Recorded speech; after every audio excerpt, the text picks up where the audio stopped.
Welcome back to another episode of Right Here in Mass. I'm so excited to have Sara Vatore here today.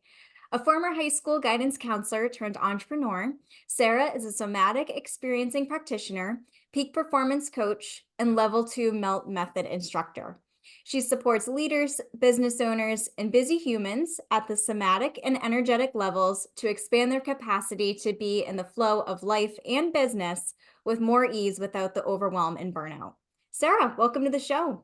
Thanks so much for having me, Ashley. Happy to be here. Yes, it's my pleasure. I'm really looking forward to this episode and the exciting topics that we have planned.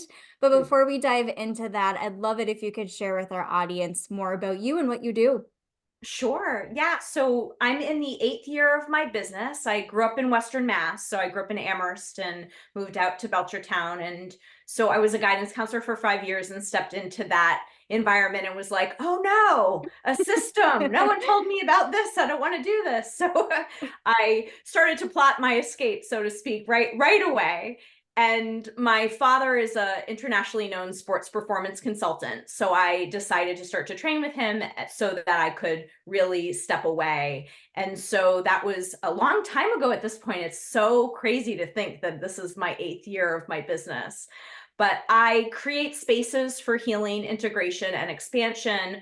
I'm a somatic practitioner. So what that means is I work with the body. So a lot of people don't really know what somatic means. Soma means body. So I'm helping people understand how their nervous systems are wired and how our automatic programs and patterns and behavior kind of come online and get in the way of us showing up in our fullest expression. They get in the way of us feeling healthy or feeling energized. I definitely have a history of being sort of a perfectionist, chronic doer. And when I left my job, I was caring for different illnesses that were showing up in my system. So I'm really passionate about helping other business owners and other entrepreneurs navigate being here on this planet in a way that's not painful, that doesn't involve illness or burnout. I really think we get to hold it all and do it all and not have to be doing it with some of the dysfunction that we think is just a part of living. And Yes, yeah. lots of exciting stuff. And I especially love that you seem to work with many different types of people. So you work with Yes. athletes, you work with, I believe, teenagers, business Yep. owners, like all across the spectrum. So I'd love if you could kind of dive deeper into that in terms of how you can support these individuals and really meet them where they are. Yeah, beautiful. So I have different pillars of my work. So in one sense, I identify as a peak performance coach. So I'm working a lot with athletes who have blocks and fears, a lot of performers who are also navigating that, and then also business owners or entrepreneurs that are navigating sort of like the fear of visibility and putting themselves out there.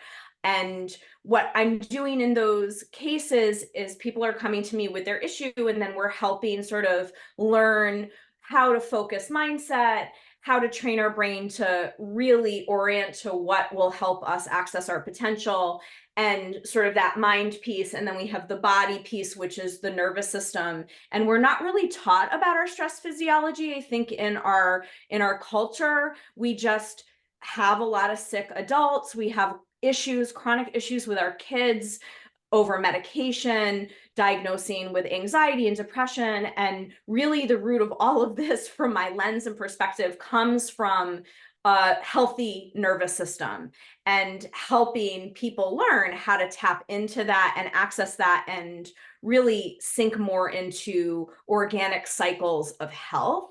And when our nervous system is working well, whether we're a performer or just a regular person, it allows us to have energy. Like, I feel energized, I feel creativity, I have get up and go, and I want to be involved and do all the things. And then also I can then rest and settle and sleep really deeply. And a lot of people that come to me, no matter what pillar it is, are not able to rest or slow down, or when they have the space, then it's still churning or still going, or they know they're really tired, but then they can't sleep.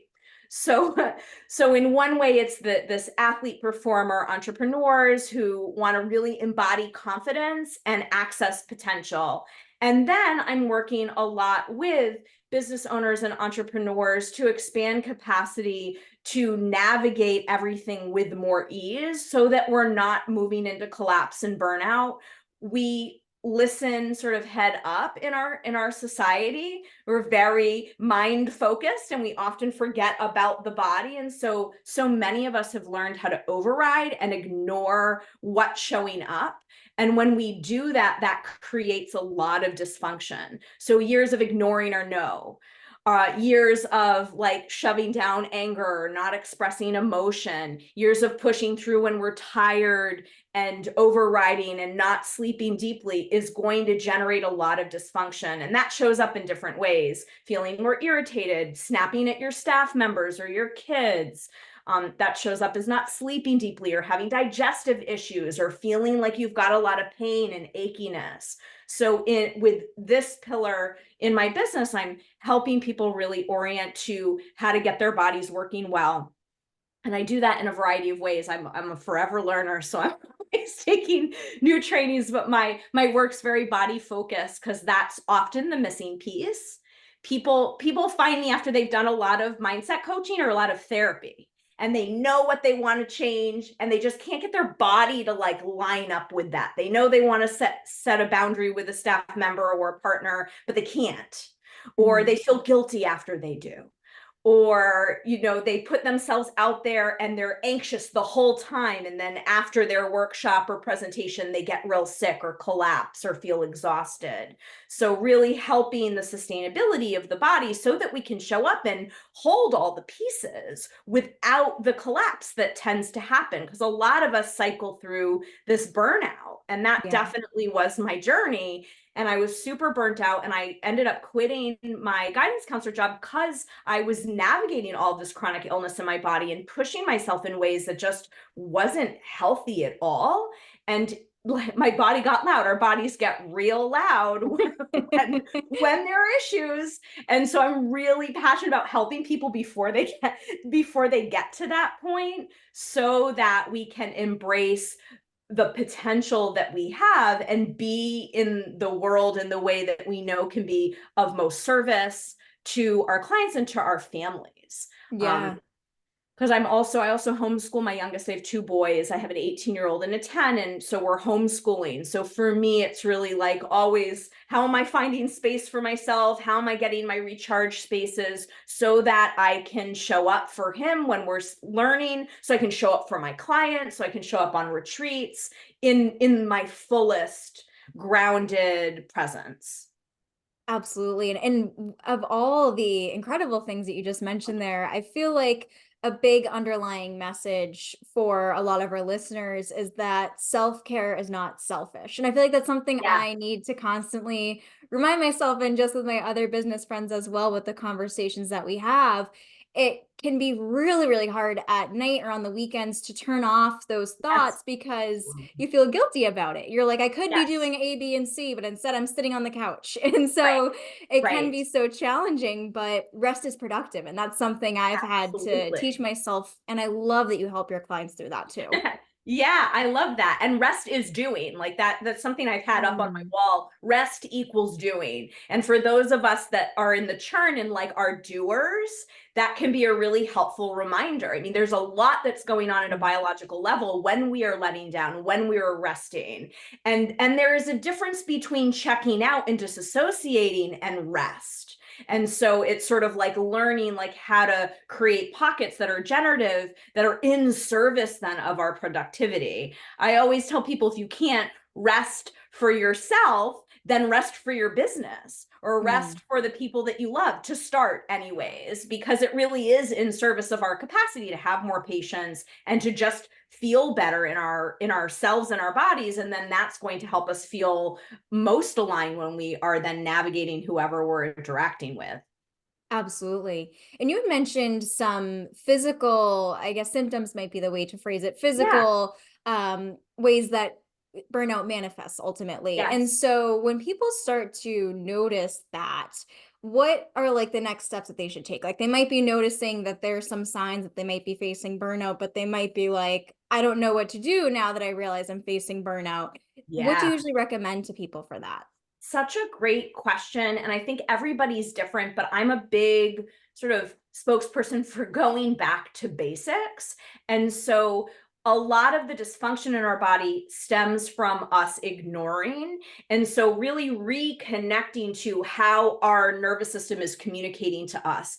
And that is through the different sensations in our body. So, the easiest place to start is starting to honor your body's cues when they show up. So, going to the bathroom when you have to pee, right? How many of Mhm. us just hold it till the end of the meeting, or or to the end of the movie, or or just driving one more place before we stop.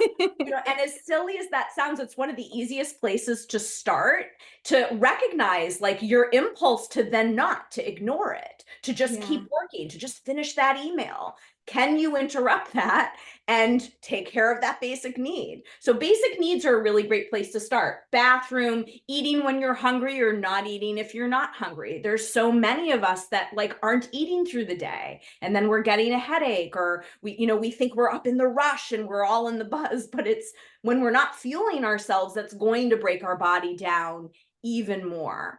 Staying hydrated, honoring emotions when they come up. We shove a lot of them, and sometimes it's hard to be in that expression. Sometimes we have to choose not to be in a full emotional expression. For example, with my 18-year-old, it's not productive for me to rage out at him when I'm frustrated that he hasn't, cleaned his room and it looks like a trash can, right? That's not productive. I can be stern and firm, but I don't want to come in my rage self. So I might choose to temper, even though I might be feeling that in my body, right? I might be choosing to temper that. But honoring emotions when they come up, when we start noticing them, even if we're not then following through with them, honoring them is a place to start. So bathroom, making sure we're resting when we're tired, eating when we're hungry or not, and honoring emotions. That to me is sort of a foundational place to start.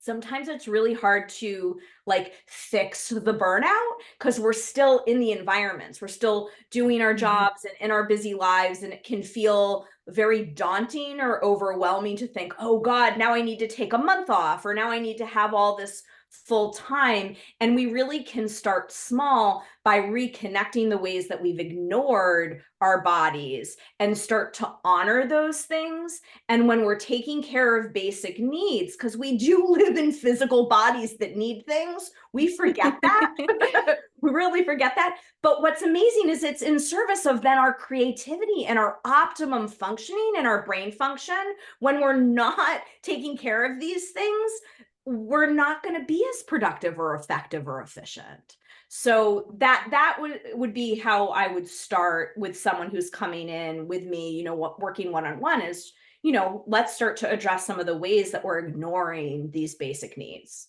Yes, and I think that's huge too, because just taking a few minutes a day to, like you said, go to the bathroom, eat a real meal, step outside for a few moments can Yeah, really bring more time back into your day that you feel more energized, creative, productive, and inspired, really. absolutely. And then to piggyback on that, it's about creating space where we're really getting to recalibrate, where we're really getting to restore. And I would say that's not like screens, like not scrolling, like maybe you listening to something is fine, but when we're on screens watching stuff, we're actually getting stim through our central nervous system. And so making sure we're creating spaces for ourselves where we're not working, right? no Yeah. no work allowed.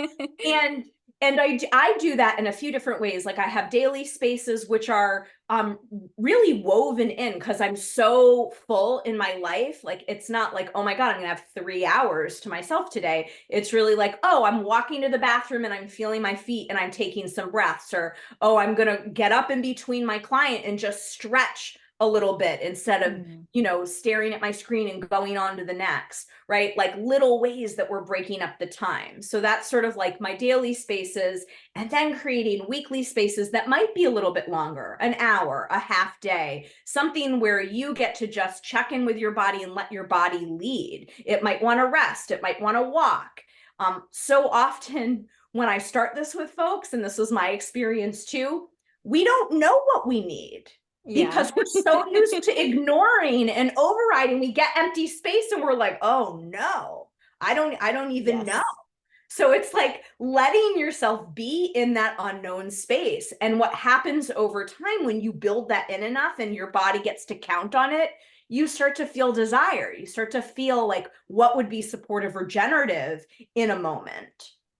I love that. And it reminds me of something that I feel like I recently learned about, which is like the idea of romanticizing your life. And it's the idea of if you're going through your workday and you kind of need like a little bit of inspiration or creativity, incorporating things in that give you something to look forward to. So maybe Yeah. you get a nice coffee and now you're excited because you have a nice coffee when you work, Yeah. or you're wearing comfy clothes and you feel really at ease, or you're listening to really great music and you feel excited and pumped up about the day. And I feel like incorporating stuff like that has helped change how I view things and how I approach what I do, because I'm incorporating exciting things or things that I really enjoy into something that sometimes might bring dread or might bring overwhelm or anxiety or anything like that. Yes. Oh, I love that. And that gets the brain, because our brains and bodies are wired to find danger. Like our job as our mammal body is to protect ourselves. And so our brains tend to hyper focus on dysfunction, which is why so many of us feel so anxious all the time. And so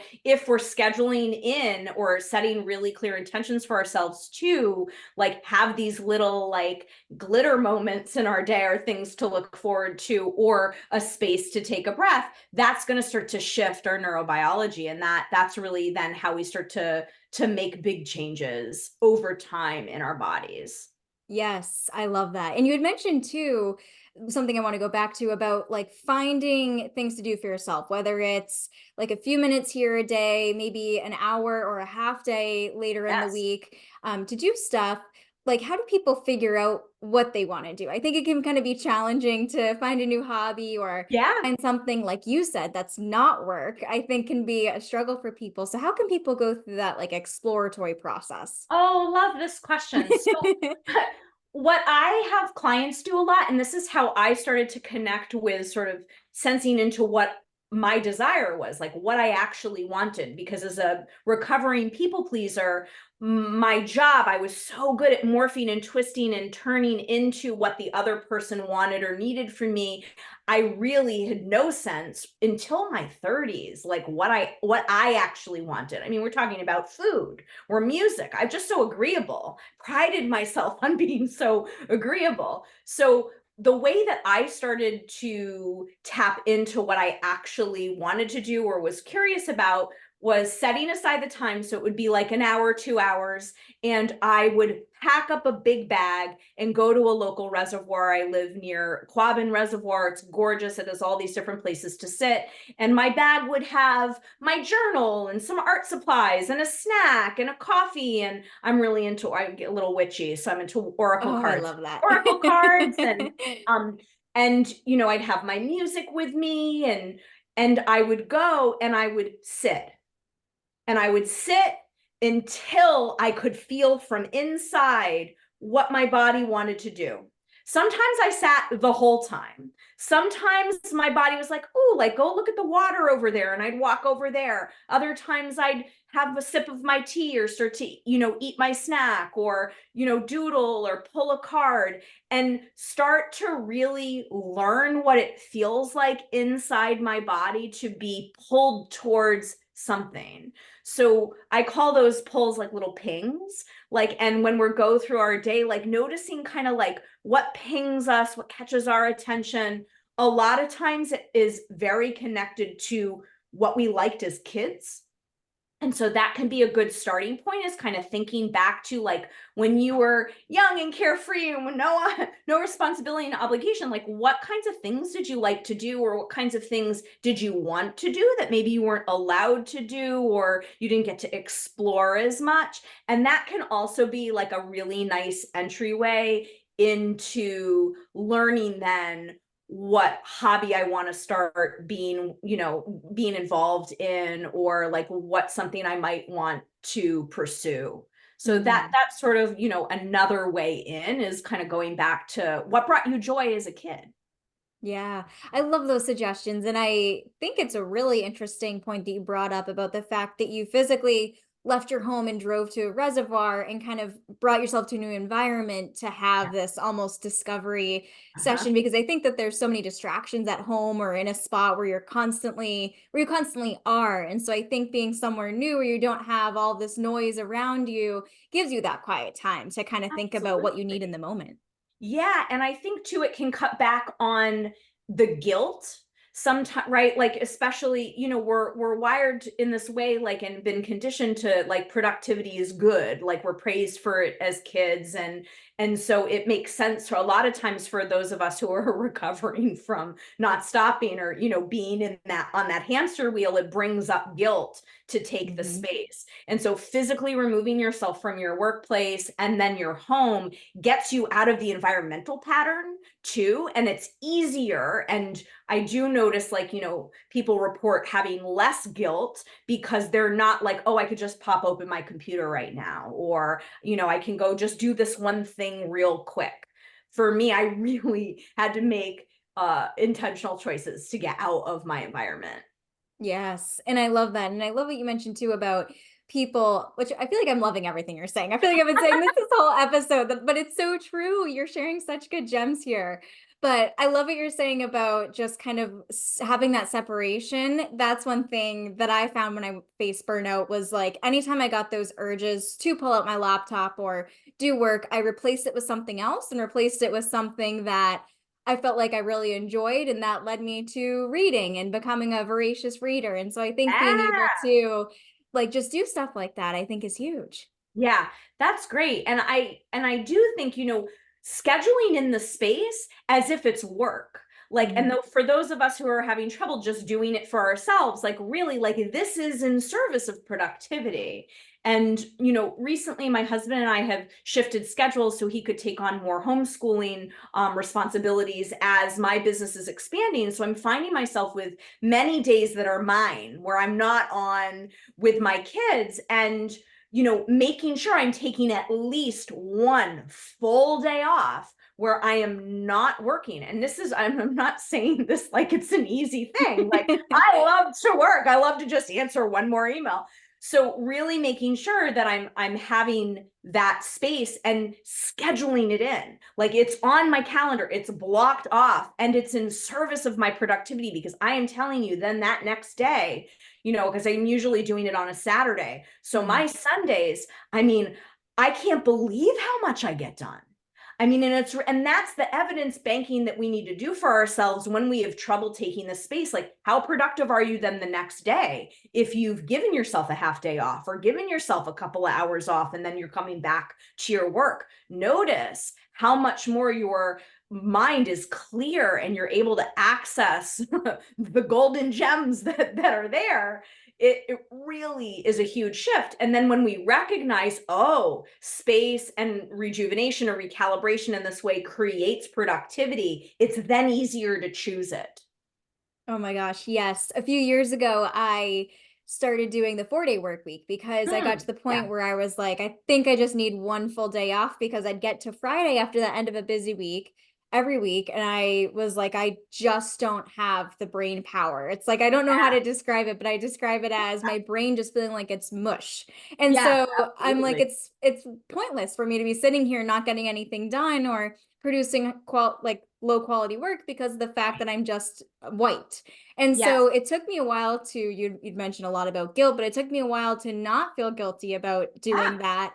And I think just what you mentioned for everyone, just being able to find that one day a week where there's nothing scheduled and taking the time to just be can make a huge difference with your absolutely. productivity the next day and moving forward. Yeah. Yeah. And if for those of you watching or listening who are like, oh my God, I can't take a whole day off, couple of hours, a couple Mm. times a week. Like you can start small. Like there are no have tos here. It's about how to navigate and make it work for your business and your life. And I think for me, it's been complicated because of homeschooling. So, I'm in and out like of, okay, I'm on with homeschooling. Like today is a good example. I had, a 12 o'clock, I had the morning with my son, then I had a 12 o'clock client, and then we had a couple of hours together for homeschool. And now I'm back on, I'm on this call with you.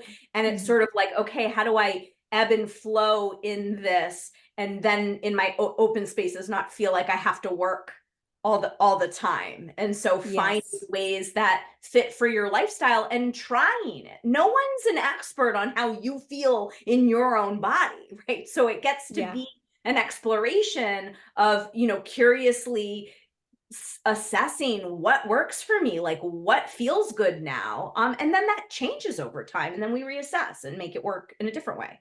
Absolutely. And I think from what I've kind of noticed about myself, that setting boundaries with yourself is one thing as it relates to burnout. But I think setting boundaries with the people that you do business with, whether it's an employer or clients, Yeah. in regards to your burnout is another thing. And I think it can be challenging when people have certain expectations of how you should be performing and when you should be available and just all these societal pressures that come to us. And so, how do people set those boundaries with others without causing frustration or worrying about losing the client, so to say, because they're not bending to them, if that makes sense? Yeah, that makes so much sense. And I think it's tricky when we're already in relationships with people and they've already experienced us in a particular way versus when we're starting with like a new client or or a new business connection or collaboration where we can kind of upfront set different kinds of boundaries. So I Mhm. think the first point that I'll say is getting very clear for yourself first around what the boundaries are. Because I think sometimes when we start to want to set boundaries and then we're wishy washy about it, there can then get a lot of confusion in there when we're trying to then communicate it. So whether you're clear or working with a coach to get clear about like, okay, like what are the boundaries and, what am I available for and what I'm not available for. And then when we're starting with new people and collaborations, then it's easy from the get go. I Mhm. work Mondays through Thursday. If you need to get in touch with me, these are my hours. I don't answer emails Friday through Sunday. Like if you don't hear from me, don't worry. Like those kinds of things and getting really clear up front.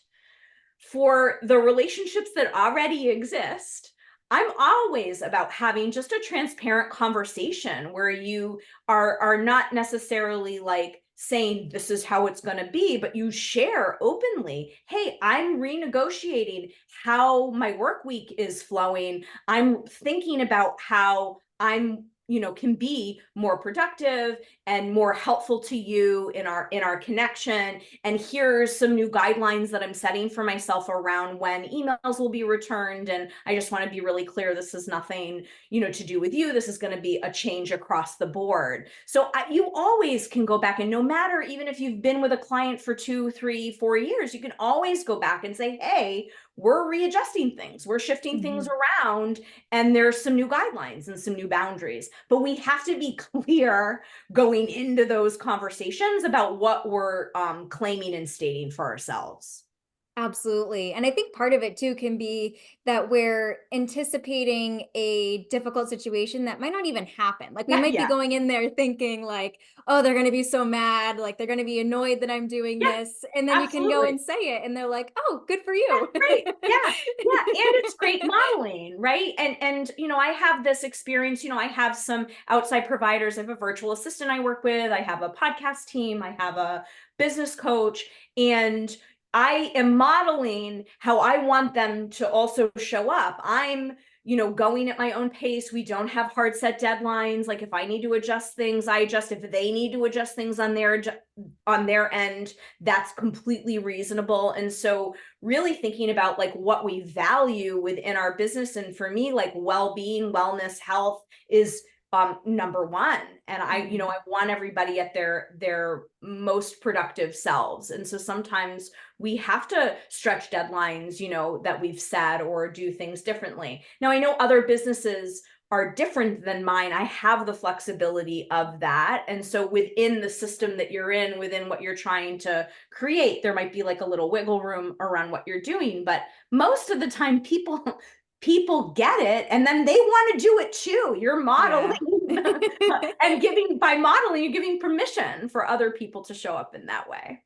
Oh, absolutely. It's funny that you mentioned that because before I started fully doing the 4-day work week, I started off with just summer Fridays, which I Uh-huh. felt comfortable with because I feel like it's so common here in Mass Yeah. where so many people take at least a half day, if not the full day.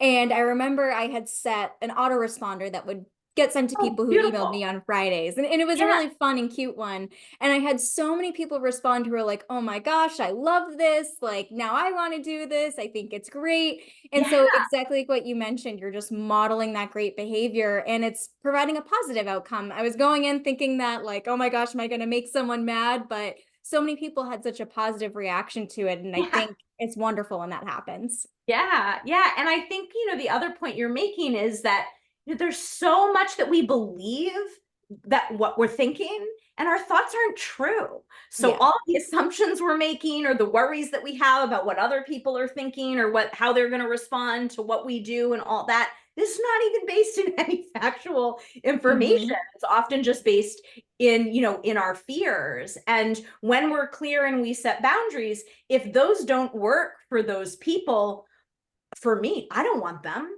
I don't want them in Right. my sphere.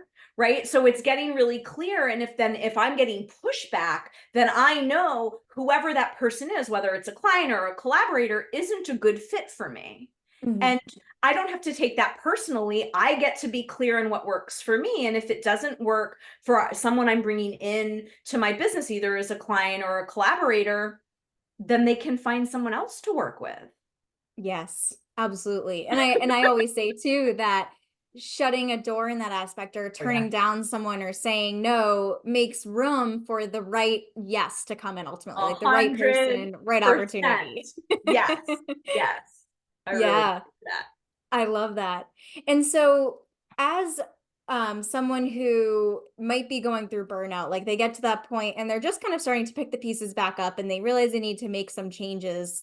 How do they know like where they should start with changes? Like if they know if they need to delegate more or maybe they need to change their working hours, like how do people figure out what actually needs to change and what will work for them?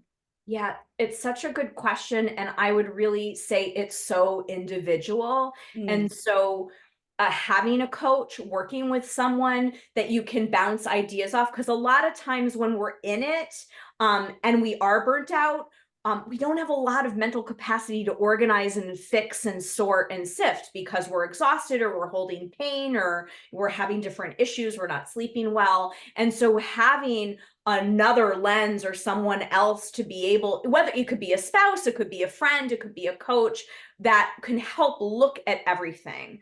I would say, the first place to start is schedule, like really looking at your calendar, really seeing where your time is being spent. A lot of times we are wasting time just like spinning through emails or thinking we're organizing or thinking we're doing something and we're not. And so, like, really starting to track where your time is going and what you're doing in that time, and then kind of looking at our schedule. And I use sort of like a wheel, like to assess sort of how much time do I want to be spending. And you make a big circle, and you can do open page and do it yourself. There isn't like a fancy diagram, just a big circle, and start to slice out, okay, like how much of the pie am I spending on work? How much is for myself? How much is going to my kids or my family or friends? And look and be honest. And looking at where all of that is going, and then doing a second one where we can start to like even it out. It's like, oh wow, I'm spending 80% of my wheel on work. Like yeah. our we're not human doings. We're things. Yes. So sometimes having that visual can be like really eye-opening to like, wow, I really am spending a lot of time that I could be spending in other ways. And then Mhm. going very concretely to the schedule. Where can I block off non-negotiable time? Like, I mean, I love the 4-day work week. I think that that's essential. I don't see clients on Fridays. I do Monday through Thursday. I still will do emails and stuff on Fridays, but I'm no clients. And Mm. that's sort of a hard and fast rule for me. And it really has helped because I can see as my week goes on, I front load my week. And as my week goes on, I can see the spaciousness. I can see the relief. And for our nervous systems, having things physically written, or if you're a digital calendar person, having it blocked off on a calendar, I'm going to get 2 hours. I'm going to have no clients Friday. I'm going to have the space, can be enough to take an edge off of feeling overwhelmed. And so starting small in that way, and I would go back to the like really writing it in and claiming the spaces. So revisiting calendar and then claiming spaces. Where are the spaces that you're going to take that are just for you to recharge in service of recovering and healing from the burnout and in service to your productivity? And then during the day, like day to day, particularly for those of us who are used to being on the hamster wheel and not stopping, it can be very hard to do this because our body just, that's the safety, right? Productivity is safe. And so setting reminders in your phone that go off a few times a day. What do I need right now? Right? And then it's the pause. Oh, I really have to pee, or I don't think I've had anything to eat today, right? Yeah. It can help kind of interrupt the habituated autopilot that we're stuck in. And that autopilot is strong. Like a lot of people beat themselves up. Why can't I just rest? Or why can't I just take space? Or why can't I just put the work down without feeling guilt? Is a survival energy. Like there's Mhm. nothing wrong with you. Most of us feel that way. And so we just have to start to train our bodies and our brains that actually this is in service of our sustainability. This is in service of our health and well-being. This is in service of a productive and successful business. And what's brilliant and what I geek out about is our bodies and brains are rewirable. They want to shift and change. We're not stuck or fixed in any one way. And if we know sort of how to be doing that, training our brain, training our nervous system, rewiring those things, we can learn how to show up in a different way where I recognize I need a break, or I recognize I'm Mm. hungry without the reminders. But those little, like, I love my phone and reminders. Like, it's really useful to start. Yes. And I think it's so helpful that you mentioned starting with people looking at their schedule and their calendar and thinking what needs to change from there. One thing that I've had to remind myself, and I think a lot of people can relate to this, is that I run my calendar does not run me. And so I think it's Yeah, very easy to subscribe to the idea that we can just fill our time that we have with all these meetings and right. obligations and stuff, and it can be overwhelming. And so that's one thing that I shifted is only similar to you, no clients on Fridays. I only do meetings Tuesdays and Wednesdays between 12 to 4. So that way I Okay. have those deep work sessions to actually Yes. get work done and not be pulled here, there, and everywhere and just feeling totally overwhelmed and running around as if my head's cut off. And so I think it's so helpful to have that schedule audit or schedule analysis. And I love Yes. that you brought that up. Yeah. And then when we put the space in, it's not filling the space, because you made a really Mhm. good point there, right? Like when I first started doing this, I was like so proud of myself. I'm taking a whole day off. And then I get to the day and I've scheduled things in there. Like, like I had to really, like, it's like scheduling the space and then protecting it and honoring Mhm. it and like repeatedly showing our bodies like, hey, yes, this is actually in service of something greater. Like this is in service of how we're showing up in a healthy way. Yes. Oh, I love that. And if someone is just kind of noticing burnout for the first time, like what's one piece of advice you'd give for them as they kind of like you mentioned, rewire their brain and start to move forward and make changes? Yeah. So one of the things that I would say is that there's nothing wrong with you. Like, because a lot of Yeah. people come to me and like, oh my God, like I'm a mess and I'm not going to get any better. And I did this to myself. And, kind of in that self-shame spiral, which because of our mind-body connection is going to make us feel even worse if we're kind of in that judgmental space around how we feel. So I think starting to just honor and meet your body where you're at is a good place to start. So any of the number of the things that we've talked about today, and I would say pick one, right? I'm going to just start to go to the bathroom when I have to pee. Right. And that's it. And we try that for a couple of weeks. Or I'm really going to work on Friday afternoons, blocking that off and honoring that. So starting with one thing, one small thing. So I would say either honoring your body or creating space for yourself for recharging if you're noticing some of those signs and symptoms of burnout showing up. That's the best place to start. Yeah, that's great advice. Yeah. Sarah, as we get closer to the end of this episode, one of my favorite questions to ask our guests is what their favorite local businesses are to support. So where do you love to shop around in Western Mass? Yeah, so I was thinking about this. I love this question. And the first thing that came to mind as I was reflecting is there's a business in East Hampton, Mass called Go with the Float. And I don't know if you've ever done a saltwater float before. I don't know if you've I ever had. have not, but I've heard incredible things about it. Oh, it's amazing. And the owner that has created this space, the room, the space itself, it's in this old warehouse, is gorgeous. And there's all these comfy chairs, and they just put in a cold plunge, and they have a sauna, but they have these float tanks, and you can go and you can soak. And for me, and I've had a fall recently earlier in the year, and if you're navigating chronic pain or discomfort, getting in a saltwater float tank is an amazing way to reset. And that's one of my favorite ways to treat myself on a day off or on an afternoon to really drop in and restore. So that's one of my favorite places in the area. Oh, I love that. Sarah, this has been a really wonderful episode, and I've really appreciated the opportunity to have you here to share about so many good things involving burnout, lots of actionable steps here that people can take. And so, with that being said, I'd love if you could share with our listeners where they can find you online in case they'd like to connect with you further. Yeah, great. So I am on Facebook at Expand Your Capacity, and I'm on Instagram at Sara.Vatore. And my website, I have two websites. I have saravatore.com and then Peak Perform with Sara. Sara does not have an H, so I'm a no H Sara. And on my website, I've had my websites for 8 years. So on my saravatore.com, I have 7 years of a blog that you can peruse that has a lot of great information, and then all sorts of information about, I do one-on-one coaching, and I do in-person hands-on nervous system sessions, and I offer one-on-one weekend retreats that are customized to whoever's showing up, to help really drop into the body and expand that capacity, so that they can go through their quarter or the half of the year or the year feeling really aligned and fired up.